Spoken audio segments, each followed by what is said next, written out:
She sat alone in a crowded restaurant, pretending not to notice the man who'd just walked out mid-date, leaving his drink untouched and her cheeks burning. Her hands shook as she reached for her notepad, trying to steady her breath, when a stranger at the next table began to move his hands. "You deserve better," he signed. She chose the corner table because it let her see the entrance without twisting in her chair, because corners felt like small shelters you could build with your back and your breath. The host's lips had moved quickly when he seated her. She caught only the rhythm, not the meaning, and smiled anyway, nodding as if the syllables had landed. She folded herself into the chair and rested her hands in her lap to keep them from fidgeting. The room carried a soft evening glow, glass reflecting glass, the slow choreography of servers, the sway of conversations she could only witness by motion and expression. She checked the door again. The metal handle flashed each time it opened, like a signal flare. She had rehearsed this moment for days. How to greet him, how to explain the notepad in her purse without apologizing for it, how to keep her shoulders from tightening when a mouth moved too fast. A friend had told her it would be fine, had promised, with kind certainty, that he was patient, that he was kind, that he wouldn't mind the pauses and the pen. First date in years, the message had said, as if the phrase were a small candle held out against a draft. She practiced hello without sound, shaping it with her lips alone, noticing how the word asked the corners of her mouth to lift. She practiced thank you. You look nice. It's good to meet you. Phrases that would carry if he could read lips, phrases that could also live on paper if they had to. Inside her bag, the notepad waited, squared edges, a blue elastic, a pen she had tested that afternoon, ink strong enough not to smear under a hurried hand. Tonight, she told herself, she was not asking for a miracle. She was asking to be met halfway. The waiter arrived with water. She caught the question by the tilt of his head and the way he pointed toward the menu. She nodded, then pointed to the tea line and held up one finger. He smiled, the open, uncomplicated kind, and she felt the first small knot in her chest loosen. She could do this. She had done harder things. Job interviews where the clock in the lobby drowned her concentration with its relentless tick. Medical appointments where she read doctors' mouths and wrote questions in tidy lines. Holidays where relatives spoke around her like she was a coat hung on a chair. The door opened again. A couple swept in, trailing cold air. She watched their hands more than their faces. The woman's fingers brushed the man's sleeve, then his wrist, then the back of his hand, as if she were confirming he was real. She had learned to read affection by touch. A palm placed lightly on a table, a fingertip lingering on a glass stem, the angle of a body leaning toward or away from another. Sound could lie, faces could perform, but hands told the truth. She sipped her tea and reminded herself to breathe slowly. She thought about the way people often framed her life as an absence of hearing, of music, of ease, when in fact her world was made of presence, of light and movement and the steady pulse of her own resolve. Still, there were scars, not the visible kind, the quiet ones that throbbed when a stranger exaggerated his mouth in fake slowness, or when someone looked over her shoulder to speak to a companion instead. Growing up, she had learned that some rooms worshipped volume as if it were virtue. She had learned the different forms of impatience, the sigh disguised as a laugh, the smile that didn't reach the eyes. She rehearsed what she would sign if he knew any signs. "Hello. I'm glad you came. My name is..." She paused, lips closed on the shape of her own name, unsure whether to offer it first or wait. The etiquette of beginnings had always felt like a dance choreographed with steps she couldn't hear called out. She had learned to watch for cues, a hand extended, a chair moved, a napkin folded slowly instead of crumpled. If he was the man her friend believed him to be, he would slow down where it mattered. He would let silence be a bridge, not a verdict. She placed her fingertips on the edge of the table, grounding herself. The wood was warm, the varnish slightly ridged from years of plates and stories. In the window, she could just make out her reflection, the quiet line of her jaw, the careful makeup she'd applied to feel not different, but deliberate. She had chosen simple earrings, nothing that would catch on a scarf or distract from her face, and a sweater the color of early dusk. If nerves were visible, hers would have been a tremor of light. Another glance at the door, another small flare of anticipation, then the cool settling of patience when the person who entered wasn't him. She considered sending a message to her friend, just checking in, still waiting, but stopped. Tonight, she wanted to claim the hour as her own, not as a report to anyone else's hope. She lifted the menu, not because she needed to, but because it gave her hands something to do besides fold themselves into fists. The descriptions moved under her eyes like small poems, all steam and spice and promise. She caught herself calculating exit strategies and gently set the thought aside. No more preemptive escape routes. Not tonight. She traced the rim of the water glass and imagined a conversation that unfolded with room to breathe. A man who looked at her and saw a person to meet, not a problem to solve. A table where pauses meant attention, not boredom. A date that ended, if it must end, with kindness. She wasn't naive. She knew how quickly the face across from her could rearrange into something she recognized too well: irritation, impatience, that particular blend of pity and annoyance that sat like a stone in the throat. But hope, however fragile, had a right to sit here too. The door opened yet again. This time, the cold air reached her table. A well-dressed figure stepped in, shaking weather from his sleeves. She noticed the confident set of his shoulders, the unhurried way he scanned the room as if he were already assessing it. Her heart performed its small, reckless lift. She straightened, not too much, just enough, and placed the notepad within reach, not as apology but as invitation. She smoothed the blue elastic with the side of her thumb. "Hello," she shaped silently, feeling the word tilt upward like a lantern. From somewhere behind her, laughter threaded through the room, visible in faces turning toward one another, in the way eyes brightened. She inhaled and felt the simple, human wish at the center of the night: to be met, to be understood, to be allowed to exist without explanation. The handle of the door eased closed. The figure at the entrance looked toward the host's stand, then toward the tables. For a heartbeat, she saw all possible evenings. The kindness she had been promised, the disappointment she knew too well, the long quiet afterward when she would walk home and decide what pieces to carry forward.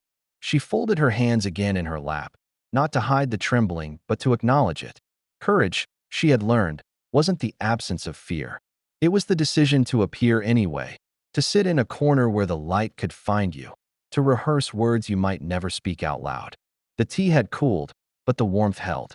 She lifted her eyes to the doorway, steadying her breath to match the rise and fall of her chest. The evening gathered itself, the room adjusting by tiny degrees, plate to table, smile to smile, light to glass. She felt the next moment approach, like a current just beneath the surface. If the world chose to be unkind again, she would survive it. She had survived worse. But if the world, tonight, chose otherwise, if patience arrived in the shape of a person, she would let herself believe that beginnings could still belong to her. The host raised a hand to greet the newcomer. The figure turned, and for a second the angle of his face caught the glow from the bar. She lifted her chin, ready to stand, ready to try. The notepad waited between them like a small, uncomplicated bridge. And as the first step of the evening reached for the second, she set her shoulders, let the corners of her mouth lift, and prepared to meet whatever the door had just admitted. He was taller than she expected, with the kind of posture that suggested confidence had never once been questioned. The host led him to her table, speaking quickly. The man nodded, barely glancing in her direction until he was close enough to sit. His movements were smooth, practiced, the sort that belonged to someone used to being accommodated. For a moment, when their eyes met, she saw a flicker of curiosity, then something colder, more distant, like a gate closing. She smiled anyway, lifting her pen slightly toward the notepad. "Hello. I'm glad you came." She wrote it neatly, pushing the page forward. He glanced down, brows tightening, then gave a half-laugh that didn't quite belong in a restaurant filled with quiet conversations. "Oh," he said, slow and exaggerated, his mouth forming the words as if speaking to a child. "You can't talk?" The tone wasn't cruel yet, only confused, but she felt the edge of it, the way people's curiosity could turn into discomfort within seconds. She shook her head gently and pointed to the pen, offering it to him. He didn't take it. Instead, he leaned back in his chair, adjusting his sleeve as if he'd been handed the wrong order. "I didn't know," he said finally, the volume of his voice rising enough for the nearby table to glance over. "My friend didn't mention that part." Her throat tightened, though she didn't make a sound. She tried again, this time writing, "I read lips. We can talk like this, if that's okay." She slid the notepad forward once more, her hand steady though her heartbeat wasn't.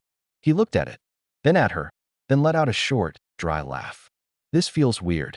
You know," he gestured vaguely between them. "Like, I don't know what I'm supposed to do." The waiter arrived just then, saving her from having to answer. She pointed to the tea and smiled, but the man waved his hand dismissively. "I'm not staying long," he said aloud, and she caught enough of it to understand. The waiter hesitated, then nodded and retreated. Her eyes drifted to the window, not to avoid him, but to steady herself. She had been through moments like this before, though never quite this public. Still, something inside her, the small, stubborn core that had kept her alive through all the years of misunderstanding, told her to stay composed. She wrote again, slowly this time. "It's okay if this is uncomfortable. We can just talk a little." He read it, then sighed. "I don't think that's going to work," he said, his voice still too loud. "You seem nice, but I just can't do this." He pushed his chair back, the scrape of wood against tile sharp enough that even she felt its vibration in her bones. Around them, conversation paused. She could feel the shift in air, the polite avoidance of eyes that didn't want to witness humiliation. He stood, straightening his jacket. "Good luck," he added, the kind of farewell that disguised cruelty as politeness. She didn't move. Her hands remained folded on the table, fingers clasped tight, as the door opened again and he walked out into the night. The sound of it closing was invisible to her, but she saw the ripple it caused, the waiter glancing from a distance, the couple across the aisle pretending not to look. For a long moment, she stared at the half-finished cup of tea. The steam had faded, but a faint curl still lingered, fragile and fading like her composure. She felt the heat rising behind her eyes, that familiar sting she had promised herself she wouldn't let anyone see again. Not here. Not tonight. Maybe it's me, she thought. Maybe I expected too much. The world had a way of reminding her where it believed she belonged. On the periphery, in the quiet corners. She reached for the notepad, flipping to a blank page, then stopped. What was left to say when conversation had already been refused? Her reflection in the window looked calm, but the stillness was effort. Inside, everything trembled. She wanted to leave, to stand up and disappear before pity could find her. Yet something in her refused to let that man's departure define the entire evening. She straightened slightly, inhaling through her nose, grounding herself in the rhythm of her own breath. Then, just as she gathered her things, she noticed movement at the next table. A man, mid-30s perhaps, with kind eyes and an expression that didn't carry curiosity or pity, only recognition. He had been there the whole time, she realized, seated with a little girl who now watched her with innocent concern. The man's hands began to move. Not waving, not gesturing aimlessly. Signing, "You deserve better." The words formed clearly in the air between them, patient and precise, each movement deliberate enough for her to understand. For a heartbeat, she thought she must have imagined it. But when his daughter tugged at his sleeve and mimicked him, tiny fingers signing high, she knew it was real. Her breath caught. After the sting of cruelty, the sudden softness nearly undid her. Her lips parted, trembling between shock and gratitude. No one had ever intervened like that. Not to defend her, not to acknowledge her pain with something so simple and human. For the first time that night, she didn't feel invisible. She felt seen. For a moment, she simply stared at him, unsure whether to smile or cry. The man at the next table had returned to his seat, watching her carefully, as if afraid to intrude but unwilling to look away. His daughter, no older than 6 or 7, sat beside him with the open brightness children have before the world teaches them hesitation. The girl's small hands moved again, fingers shaping a shy high, this time accompanied by a smile so wide it lit her whole face. The woman pressed her hand to her chest, the universal reply for thank you, and managed a soft, trembling smile in return. She mouthed the words, hoping the man would read them. "Thank you, really." He nodded, understanding not only her lips, but something deeper, the exhaustion behind them, the long years of swallowing hurt and pretending it didn't matter. He reached for a napkin and a pen from his pocket. His handwriting, she noticed, was neat but slightly uneven, as though he wrote more for others than for himself. "You deserve better." He slid the napkin toward her, not directly, just enough that she could reach it without feeling watched. When she looked up, his expression wasn't pity. It was quiet solidarity, the kind of gaze that said, "I saw what happened, and I refuse to let that be the story you carry home tonight." Her throat ached. She wasn't used to this, someone stepping into her silence without trying to fix it or fill it. Most people, when they learned about her deafness, either overcompensated with exaggerated gestures or shrank away, afraid of saying the wrong thing. This man did neither. He simply existed beside her, calm, steady, present. She wrote something back, her pen shaking slightly. "Thank you. You didn't have to." He smiled faintly when he read it, and then wrote below her line, "Sometimes we do." That was all. No small talk, no attempt to comfort with empty words. Just a truth offered like a hand held out in darkness. The little girl leaned forward, elbows on the table, watching them both with curiosity. Her father tapped her hand gently, signing something she responded to with laughter. Then she signed again to the woman, slowly this time, each movement deliberate. "You're pretty." The woman blinked, startled by the innocent kindness. She pressed her fingers to her lips, overwhelmed, and laughed soundlessly, her shoulders shaking with the sudden release of emotion. The girl's grin widened, proud of herself. Her father turned his chair slightly toward her and began to sign again, slower this time, so she could read every word. "She thinks you're brave for coming here tonight." She felt her breath catch again. Brave. That word had never belonged to her before. She had been called many things, quiet, patient, different, but never that. Her eyes stung as she looked back at the man and his daughter. She wished she could tell them that their small act had changed something fundamental inside her, that they had reached into the ruins of her evening and lit a candle. Instead, she signed back, hesitant but clear, "Your daughter is wonderful." He smiled, replying with one hand while resting the other gently over the girl's hair. "She learns fast." The girl beamed. The waiter approached then, unsure whether to interrupt. He placed a fresh pot of tea on the woman's table, unasked for, and gave her a quiet nod. She mouthed a "thank you," and he smiled, glancing briefly at the man who had written the napkin. A silent acknowledgement passed between them, brief but sincere. The restaurant hummed softly around them again. Cutlery against porcelain, low laughter, the clinking of glasses, but the noise no longer felt like a wall. It was simply part of the world's rhythm, one she could now stand outside of without shame. She picked up the napkin again, tracing the inked words with her fingertip. "You deserve better." It wasn't just a message. It was a reminder, one that seemed to pulse with quiet truth every time she looked at it. When she finally stood to leave, he rose halfway too, a small, respectful gesture. She pointed at her notepad, wrote one last line, and showed it to him. "Maybe next time, we could talk?" He nodded once, then looked to his daughter, who signed an enthusiastic yes. Before he could answer, a laugh escaped her, soft, voiceless, but real. She nodded back and pressed the napkin to her chest, folding it carefully, as if it were something sacred. When she stepped toward the door, she felt their eyes on her, not out of sympathy, but as witnesses to a beginning she hadn't known she needed. Outside, the night air was cool, carrying the faint scent of rain. For the first time in years, the silence around her didn't feel like absence. It felt like space, space for possibility, space for a memory she might want to return to. Behind the window glass, she saw the man reach for his daughter's hand and sign something small, perhaps a lesson for later. The little girl nodded solemnly, then smiled again, as though she understood perfectly what kindness could do. And somewhere deep in the woman's chest, beneath all the ache and uncertainty, something fragile began to mend. She didn't expect to see them again. But 3 days later, as she entered the same little cafe near the river, her quiet refuge from the world's noise, she noticed them by the window, the man and his daughter, the two who had turned the worst evening of her life into something unexpectedly human. The little girl saw her first, her face lighting up like a match in the dim afternoon light. She tugged at her father's sleeve, signing with rapid enthusiasm. The man turned, surprise softening instantly into recognition. He raised a hand in greeting, not waving, but signing hello in the same patient rhythm as before. Her steps faltered. For a moment, she hesitated near the doorway, unsure whether to interrupt their afternoon. But the little girl was already sliding off her chair, her small boots clapping softly against the wooden floor as she rushed toward her.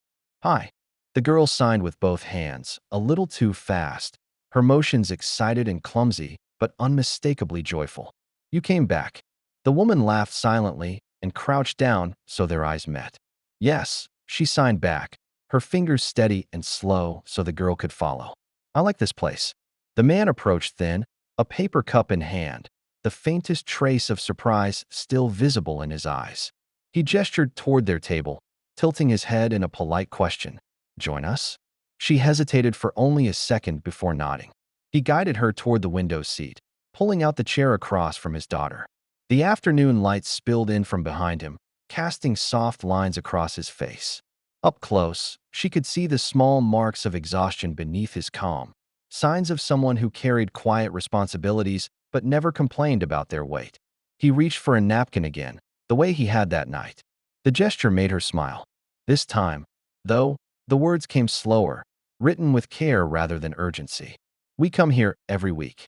My daughter likes to count boats." The girl beamed and lifted a finger toward the window. Outside, a narrow boat drifted under the bridge, its reflection rippling on the gray water. She began to count on her fingers, 1, 2, 3, then looked to the woman for confirmation. 3. The woman signed back, holding the number steady.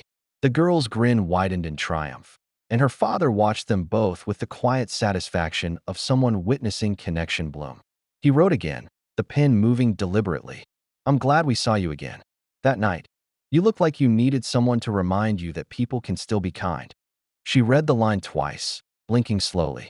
He wasn't wrong, but the honesty of it caught her off guard. She picked up the pen and wrote beneath it, her handwriting smaller and neater. "You were right. I almost forgot that." Their eyes met over the edge of the napkin. There was no awkwardness, no searching for words to fill the silence. The quiet between them was comfortable, like a soft fabric draped around something fragile. The girl, meanwhile, had begun drawing on her paper placemat, a stick figure with long hair and a smaller one beside it, both smiling. When she finished, she proudly turned it toward the woman. "Is that us?" The woman signed with mock surprise. The girl nodded so hard her braids slipped loose. "You made my hair prettier," she teased gently. The child giggled, leaning into her father's side. He placed a hand on her head, his touch instinctive and protective. Then, as the laughter settled, he turned back to the woman and wrote again. "I'm a single father. My wife passed away 2 years ago. She used to say kindness is a language everyone understands. That's why we learned sign language, so no one around her daughter would ever feel left out." The pen paused for a moment before he underlined the last sentence. Then he pushed the napkin toward her, the motion gentle, almost reverent. She pressed her fingers to the words, as if absorbing their warmth. No one should feel left out. It wasn't just a sentence. It was a philosophy, lived quietly and without expectation of reward. Her eyes lifted toward him, searching for something to say, but she didn't need to speak. He saw it, the gratitude, the ache, the flicker of hope she hadn't dared to nurture for years. He smiled softly, then signed a simple phrase, "You're not alone anymore." For a moment, she couldn't breathe. No one had ever said that to her, not like this, not as a promise, but as a truth already in motion. The little girl reached across the table and tapped her wrist, a child's version of a gentle reminder. "We have cookies." She signed with exaggerated excitement. The woman laughed again, nodding. Together, they shared one, crumbs scattering over the napkin that now carried more than ink. It carried a beginning. The world outside the cafe kept moving, boats gliding under the bridge, pedestrians bundled in coats, clouds thickening with the promise of rain. But inside, time slowed. 3 people, bound by a language that needed no sound, sat beneath the soft light of an ordinary afternoon, rewriting what connection could look like. When they finally stood to leave, the man offered her the napkin again, folded neatly. "Keep it," he mouthed. She tucked it into her bag, aware that her fingers were trembling, not from sadness this time, but from something new and fragile taking root. As they parted ways outside, she signed one last word, a promise rather than a farewell. "Soon." He nodded, smiling, the river's reflection catching in his eyes. The girl waved both hands enthusiastically, her laughter bright even in silence. And as the woman walked home beneath the slow-falling drizzle, the napkin pressed against her palm like a heartbeat, she realized the world could still surprise her, not with noise, but with gestures that spoke louder than words. The napkin stayed in her bag, folded carefully between the pages of her notebook like a bookmark she couldn't bring herself to move. Every time she reached for her wallet or pen, her fingers brushed against it, a small square of paper that had somehow grown heavier with meaning. It reminded her of that afternoon, the steady warmth in the man's eyes, the little girl's laugh, the simple truth of not being treated like an exception. 2 days later, she found herself typing his number into her phone. He had written it on the back of the napkin before they left the cafe, along with a small note that said, "Only if you want to." The sentence was gentle, unassuming, but it lingered like an open door. Her first message was short. "Hi, it's me, the woman from the cafe." She deleted it twice before finally pressing send. The response came within minutes. "Hi, we were just talking about you. My daughter wanted to know if you ever count boats when we're not around." She laughed silently, the kind of laugh that shakes out tension from the shoulders. It had been years since someone had made her smile through text. They talked through short messages that evening, small things, how her day went, how his daughter had refused to go to bed until she finished a drawing, how the river looked silver under the moonlight. The next morning, she woke to another message. "Coffee later? Same cafe. Bring your favorite pen." When she arrived, they were already there. The man with his easy calm and the girl with her coloring pencils spread like treasure across the table. The child looked up and clapped her hands when she saw her, signing "You came," before proudly showing her a new picture. It was of 3 stick figures again, but this time, the woman noticed something new. The smaller figure in the middle held both hands of the others. The man smiled as she sat down. He wrote on the paper in front of him, "She's been asking when she'd see you again." She replied, "I've been asking myself the same thing." They spent the morning like that, writing, signing, smiling. The girl chattered in her bright, childlike rhythm, mixing half signs with gestures of her own invention. The man occasionally translated when needed, but mostly, they all managed without much effort. It was a quiet kind of togetherness, a rhythm that didn't need sound to feel whole. When the girl ran off to the counter to pick another cookie, the woman noticed the tired softness around the man's eyes. She wrote gently, hesitating before pushing the napkin toward him, "You look like someone who never rests." He smiled at that, the corner of his mouth lifting. "Parenthood doesn't have an off switch, but I don't mind. She saved me after her mother passed. Keeps me human." She didn't know what to say, so she placed her hand over the napkin briefly, a gesture of shared understanding. He didn't flinch away from it. Over the following weeks, their messages became a routine, morning notes about weather and errands, small updates about the girl's school, random photos of boats or street performers she'd pass on her walks. He replied with stories written in words and pictures. His daughter baking messy cupcakes, the two of them feeding ducks at the park, a late-night sketch he'd made of the cafe window where they first met. She realized she looked forward to each message. It wasn't romance, at least not yet. It was something quieter, more sacred, a growing thread that made her days feel less empty. One Sunday, he invited her to join them at the Riverside Fair. She hesitated, then went. The girl held her hand within 5 minutes of arrival, tugging her excitedly from booth to booth. The man followed behind them, carrying their drinks, occasionally signing something to make them both laugh. For the first time in a long while, she felt like part of something, like she had stepped back into the flow of life instead of watching it from a distance. At one point, they paused by the railing to watch the boats again. The child leaned over to count, lips moving silently. 1, 2, 3. The man turned to her, signing with careful precision, "She likes you. She says you make colors look louder." Her breath caught. She signed back, "That's the nicest thing anyone's ever said about me." He smiled, his eyes softening. "You bring quiet where the world shouts too much," he replied. They stood like that, the wind carrying strands of her hair across her face, the river glinting below. It was simple, wordless, but enough. Later, when she returned home, she pulled out her notepad and found the original napkin still folded neatly between its pages. She traced the familiar line with her fingertip, "You deserve better." And for the first time, she believed it wasn't just about surviving rejection. It was about learning to let herself be seen. That night, her phone buzzed once more. From him. My daughter says you forgot your scarf. We'll keep it safe for you. Until next time." She smiled as she read it. He was right. She had left something behind, but not just a scarf. Somewhere between the napkin, the laughter, and the shared silences, she had also left a piece of her loneliness. Happiness, when it returned, didn't arrive all at once. It came quietly, like sunlight through curtains, so gradual she almost didn't notice it at first. The messages, the coffees, the afternoons by the river, they became routine. Not the heavy kind that trapped her, but the comforting kind that gave her days a rhythm again.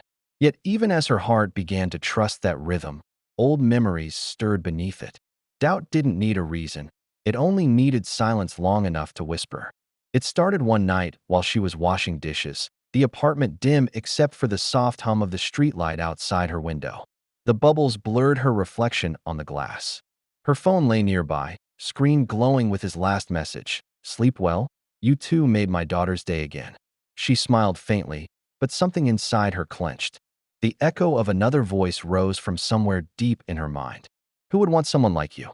Her ex-boyfriend's words, thrown years ago like stones into water, still rippled through her whenever she let her guard down. Back then, he hadn't shouted. He didn't need to.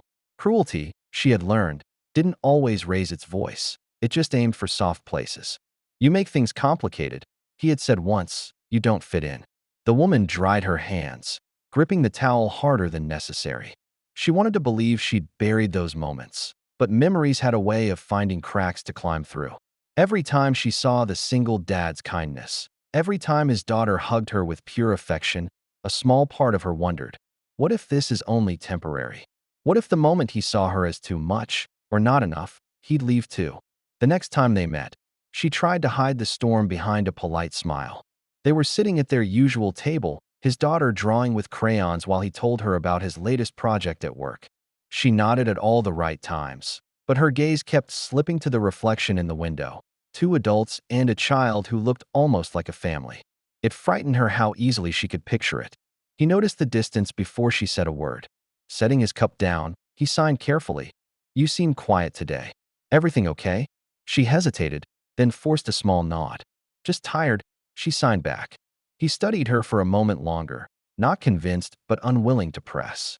The girl climbed into his lap, showing him her picture, 3 figures again, holding hands under a rainbow. He laughed softly, kissed the top of her head, then looked at the woman across the table. "She insists that's us," he signed, smiling. The warmth in his eyes only deepened the ache in her chest. She smiled back, but it didn't reach her eyes. Inside, her thoughts tangled. What happens when the novelty wears off? When I'm not the kind woman who makes his daughter laugh, but the deaf woman who needs patience every day? When the silence isn't charming but heavy? That night, she couldn't sleep. Her phone lit up once with his message, "Hope you got home safe." She stared at it for a long time before typing, "Thank you for today. You and your daughter make life softer." Then she deleted the last line, leaving only, "Thank you."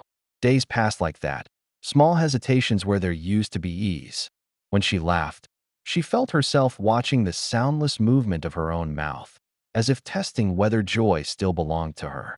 When he reached across the table to hand her something, her instinct was to pull back slightly, afraid of reading kindness as something more than it was. At work, she caught herself drifting, replaying fragments of their conversations. Her coworkers' lips moved too quickly for her to follow, and the familiar fatigue of translating the world returned. In the silence of the break room, she imagined him surrounded by people who could talk easily, who didn't have to write on napkins or gesture carefully. He belongs in that world, she thought, not mine. One evening, she almost didn't go to the cafe. Her feet carried her there anyway. When she stepped inside, she saw him and his daughter already waiting. The girl waved both hands, thrilled to see her, and something inside the woman cracked a little at that innocent joy.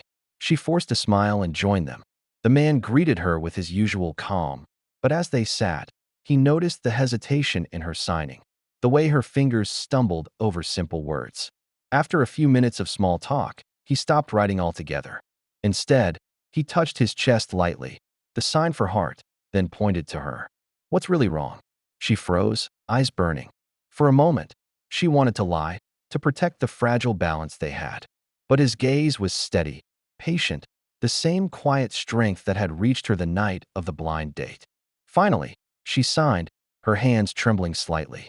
Sometimes I feel like I'm too much work. He blinked slowly, as if absorbing every syllable of her fear. Then he reached across the table, not to touch her, but to place his hand flat on the napkin between them. You're not work, he signed. You're someone worth understanding. Her lips trembled, and before she could respond, his daughter climbed into her lap, wrapping her small arms around her neck. The child couldn't have known what had just passed between them, but somehow she always seemed to arrive at the exact moment she was needed. The woman held the girl close, eyes closing as the ache in her chest softened. Maybe she wasn't ready to believe everything yet, but for the first time, the voice of her past didn't feel louder than the presence beside her. Later that night, when she lay in bed, she unfolded the old napkin again. The ink had faded slightly, but the words were still clear. You deserve better. She touched the edge gently and whispered, though she couldn't hear it herself, maybe I finally do. The sky had turned the color of watered-down gold that evening, the river catching glints of fading sunlight like scattered coins. They walked side by side along the path, his daughter skipping ahead, her laughter carried on the wind like a melody the woman could only see, not hear. The world moved softly around them, dogs tugging at leashes, couples sharing benches, the faint scent of rain lingering in the air. She liked these walks because they didn't require words. He understood her rhythm, the slow pace, the way she watched everything, how she found meaning in things other people overlooked. Sometimes he'd sign small observations. The clouds look tired today, or that one looks like a fish. Other times, he didn't need to. Their silences had grown fluent. But tonight, she was quieter than usual.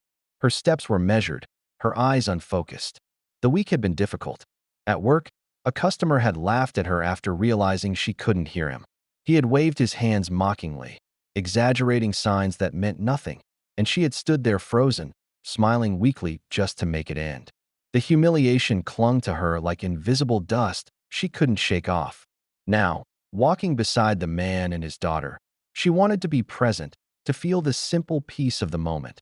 But shame has a way of echoing long after cruelty leaves the room. The little girl ran back to them, clutching a dandelion gone to seed. She offered it proudly to the woman, who crouched down, smiling faintly. The child blew on it before she could react, scattering tiny white parachutes into the air. Make a wish. The girl signed, her small fingers quick and certain. The woman hesitated, then lifted her hands. I already did. The man watched them, a quiet pride in his eyes. But when the girl dashed ahead again, chasing a butterfly, he turned back to her. His expression softened into concern. Something's wrong, he signed. It wasn't a question. She hesitated, glancing toward the water. The surface shimmered like liquid glass, distorted but still beautiful. Finally, she lifted her hands, the motions halting at first. Someone laughed at me today. At work. I thought I was used to it, but… She stopped, lowering her hands. I don't know why it still hurts. He didn't reply right away. Instead, he looked at her for a long moment, his face calm but serious. Then he stepped a little closer so she could see his hands clearly in the fading light. His movements were slow, deliberate, and strong. You are not a burden. He paused, letting the sentence settle in the air between them. You are a gift. Her eyes filled instantly, the world blurring into streaks of light and water. She blinked hard, but the tears escaped anyway, sliding silently down her cheeks. He didn't try to stop her. He simply stood there, waiting. When she finally looked up again, he smiled faintly and signed. They laughed because they couldn't see what's rare. Some people mistake silence for weakness. They have no idea how strong you have to be to live in a world that never quiets down for you. Her hands trembled as she replied. You make it sound easy. He shook his head, stepping closer. No, I make it sound worth it. A shaky laugh escaped her, soundless but real. She looked away, wiping her eyes, embarrassed by her own emotion. But he reached into his pocket and pulled out a small, crumpled tissue, offering it wordlessly. When she took it, their fingers brushed, just lightly, but enough to send a small pulse of warmth through her chest. The little girl came running back again, holding a stick she'd found, oblivious to the gravity of the moment. She took the woman's hand and placed the stick in her palm, as if bestowing treasure. For you, she signed proudly. The woman nodded, smiling through tears. Thank you. She signed back. It's perfect. The girl twirled once, laughing silently, and then darted toward the bench where a flock of pigeons had gathered.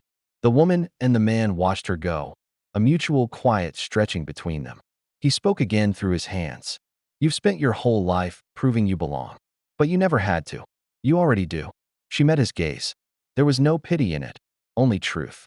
Something inside her, fragile and long withheld, gave way.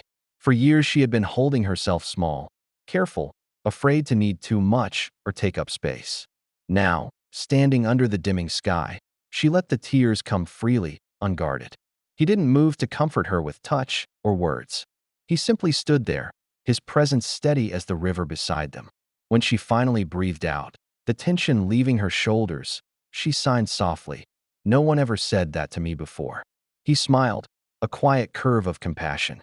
Then I'm glad I was the first. They began to walk again, slower this time, their hands occasionally brushing as the light faded. The little girl ran ahead, twirling in the golden dusk, her laughter like small bursts of joy the woman could feel even without sound.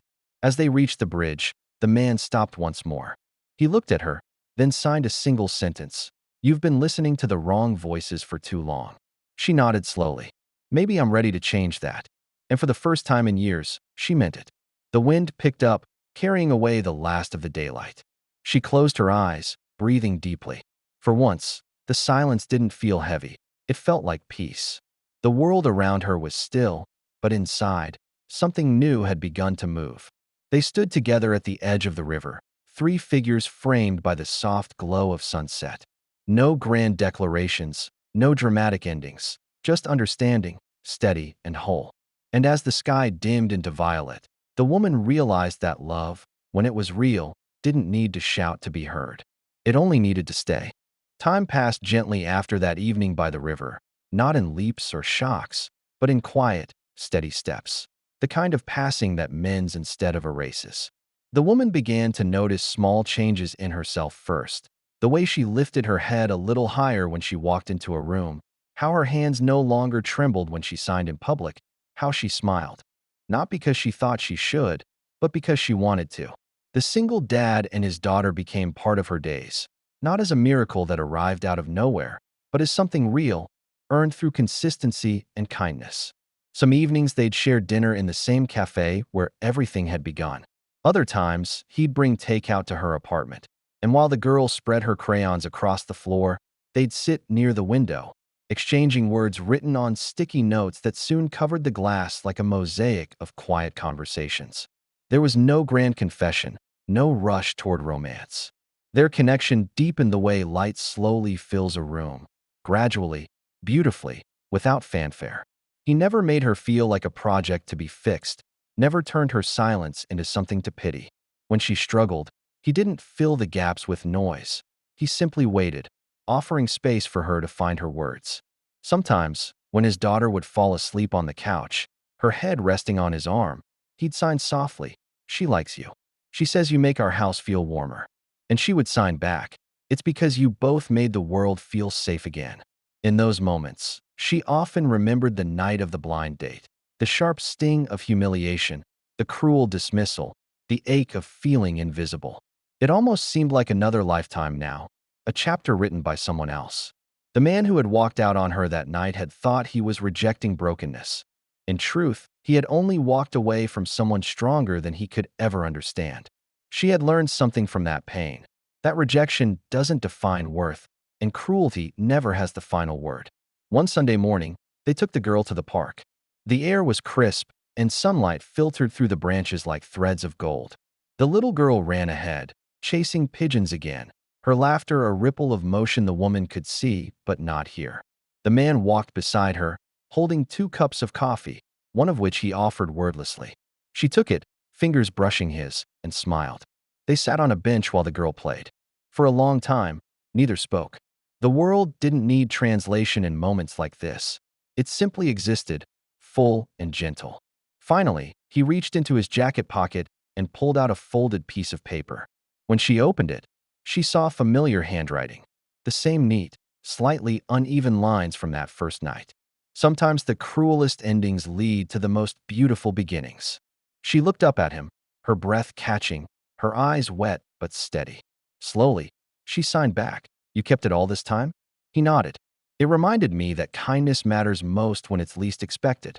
She traced the edge of the paper, smiling through tears. It reminded me that I was never broken, she signed. He reached over and, for the first time, took her hand, not as a tentative gesture, but as something natural, inevitable. His palm was warm against hers, his grip gentle but certain. She didn't pull away. The little girl spotted them from across the park and waved both arms, grinning so hard her hat nearly slipped off. Family picture, she signed enthusiastically, pretending to hold an invisible camera. The woman laughed silently, her whole face lighting up, and nodded toward the girl, who ran toward them. As the child climbed onto the bench between them, she looked from her father to the woman, placing one hand on each of theirs and squeezing until they both laughed. The world seemed to narrow into that small, perfect moment. Three people framed by sunlight, laughter, and the unspoken language that had brought them together. Later, walking home, the woman realized something she had never dared to believe before. Her silence had never been an absence. It had been a different kind of voice, one that waited patiently to be heard by the right people. She had found those people. That night, she placed the new note beside the old napkin in her notebook. The two pieces of paper, creased, ink-smudged, fragile, told the story of her journey better than any words could. One carried pain, the other healing. Together, they formed the bridge between who she had been and who she was now. As she closed the notebook, her fingers lingered on the cover. The apartment was quiet except for the faint hum of the city outside, but she didn't feel alone. The silence that once used to cage her now surrounded her like peace. Somewhere, out there, was a man who had once turned away from her, unable to see beyond her quiet. But somewhere closer, so close she could feel it, was another who had seen her completely without ever needing sound. She smiled into the stillness, the words forming on her lips as if in prayer. Love doesn't need to speak to be heard. And when she closed her eyes, she could almost see his hands again, slow and deliberate in the language that had rewritten both their lives. You deserve better. This time, she believed it.